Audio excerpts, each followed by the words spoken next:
बहुत समय पहले मध्य भारत के घने जंगलों के पास बसे एक छोटे से गांव में सुमति नामक एक विधवा महिला अपने इकलौते बेटे माधव के साथ रहती थी। सुमति गहरी धार्मिक प्रवृत्ति की थी। वो हर पूर्णिमा को भगवान विष्णु और चंद्रदेव की पूजा करती और व्रत रखती थी। उसकी मान्यता थी कि इस व्रत से जीवन में सुख, शांति और समृद्धि आती है।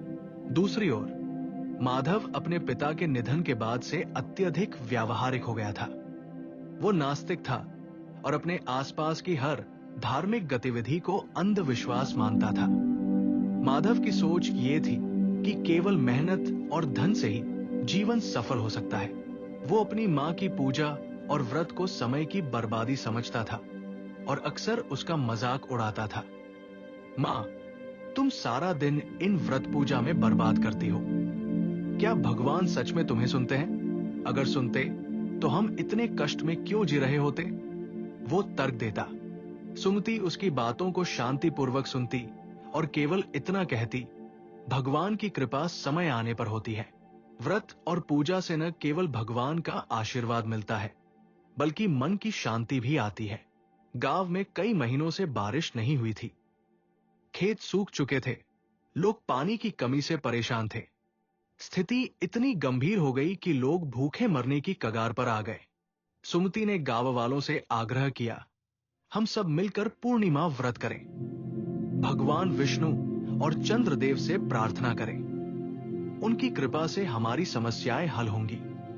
कुछ वृद्ध और महिलाएं उसकी बात मान गई, लेकिन अधिकांश युवा और पुरुष हंसने लगे। व्रत करने से बारिश नहीं होगी, हमें मेहनत करनी होगी, ये सब ढोंग है, माधव ने सभी के सामने कहा। सुमति ने कुछ नहीं कहा। उसने निश्चय किया कि इस बार वो पूरे गांव के लिए भगवान से प्रार्थना करेगी। पूर्णिमा की रात आई। सुमति ने अपने घर को दीपकों से सजाया।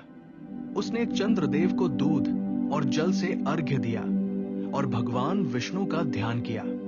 जैसे ही उसने आरती समाप्त की, अचानक आंगन में अद्भुत चांदनी फैल गई। चांदनी इतनी तेज थी कि आसपास का पूरा वातावरण जगमगा उठा। गांव के बुजुर्ग हरिदास, जो वर्षों से पूजा करते आ रहे थे, चकित होकर बोले, ये चंद्रदेव का संकेत है, वे हमारी प्रार्थना सुन रहे हैं। माधव ने ये सब देखा, लेकिन उसने इसे महज एक संयोग मानते हुए नजरअंदाज कर दिया। उसने ताना मारा, ये सब भ्रम है, इससे गांव की स्थिति नहीं बदलेगी। कुछ दिनों बाद गांव पर एक और संकट टूट पड़ा। महामारी फैल गई। लोग बीमार पड़ने लगे। जिनके पास इलाज के लिए धन नहीं था, वे धीरे धीरे मरने लगे। माधव का व्यवसाय भी ठप हो गया। उसने सोचा कि अब उसकी मेहनत का भी कोई फल नहीं मिल रहा। वो निराश होकर अपनी मां के पास आया और बोला, मां, मैं क्या करूं? हर तरफ से रास्ते बंद हो गए हैं। सुमति ने कहा, बेटा, भगवान की शरण में जाओ, पूर्णिमा व्रत रखो और प्रार्थना करो, भगवान सबकी सुनते हैं। माधव गुस्से में था। उसने कहा, तुम्हारे भगवान ने तुम्हारे लिए क्या किया? मेरे पिता को छीन लिया। अब ये महामारी फैल रही है। तुम्हारा व्रत किसी काम का नहीं। उस रात माधव को एक विचित्र सपना आया। उसने देखा कि वो एक घने जंगल में अकेला खड़ा है। चारों तरफ अंधेरा है और रास्ता दिखाने के लिए कोई प्रकाश नहीं। वो भयभीत होकर इधर उधर भागता है, लेकिन हर जगह से भटक जाता है। अचानक उसे एक तेज उजाला दिखता है। प्रकाश के केंद्र में चंद्रदेव और भगवान विष्णु खड़े हैं। चंद्रदेव ने गंभीर स्वर में कहा, हे मूर्ख मनुष्य, तेरा अहंकार तुझे अंधकार की ओर ले जा रहा है। तेरी मां की भक्ति तुझे बचाने का प्रयास कर रही है, लेकिन तू उसे समझ नहीं रहा। यदि तूने समय रहते अपने जीवन का मार्ग नहीं बदला, तो तेरा सर्वनाश निश्चित है। भगवान विष्णु ने कहा, पूर्णिमा व्रत केवल एक परंपरा नहीं, बल्कि आत्मा को शुद्ध करने का मार्ग है।